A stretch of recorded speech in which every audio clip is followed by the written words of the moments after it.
We're getting you ready for high school football here at Kbze 105.9 FM.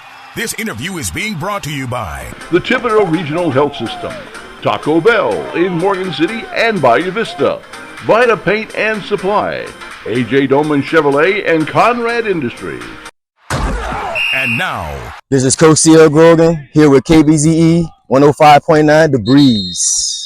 All right, Coach, can you give us a recap of how last season went for your squad? Oh man, last season was it was a roller coaster ride, up and down, up and down. We finally caught steam once we hit district. Got into the playoffs, got our first playoff win against Hamilton Christian. Then we had to travel up north to St. Frederick's. Got that second round win against those guys, and then the quarterfinal game against the state champion Southern Lab.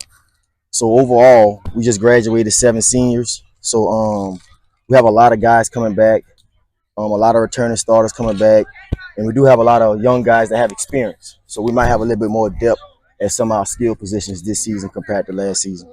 All right. What were some highs and lows for your team last season? The highs might have been, the highs for us, our guys, they once they get confident, they start feeling themselves a little bit, That's some of the highs for us. And the lows were, we had a lot of linemen get hurt last year. We had a lot of injuries up front, so we had to shuffle the deck a few weeks in a row from losing linemen. All right. How do you expect to turn those lows into highs this season? Well, we gonna keep our guys humble. We're gonna keep them hungry. We're gonna work our butts off. We're gonna do what we need to do to be prepared for when August and September does come around. And try to minimize the mistakes that we made last year, offensively and defensively. All right.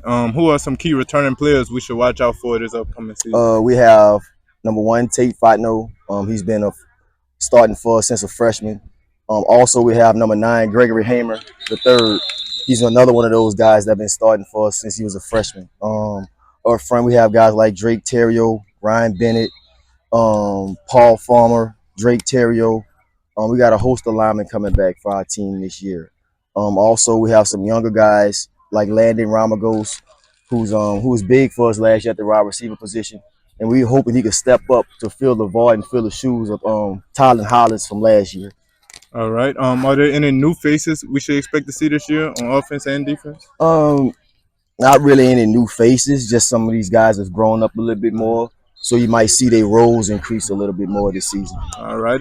What are your expectations this season for your team? I just want our guys, to get our goal. We always had the goal of being district champions. So we're hoping we can complete that task this year for these guys in this group of seniors. All right. And before you go, can you run through your schedule right quick for our audience? We're going to have our own jamboree. We're going to host our own jamboree. And we're going to host Peabody for our jamboree. Week 1, we're going to have White Castle at home. Week 2, we have Cali High New Iberia at home also, but I think that's a Thursday game for us.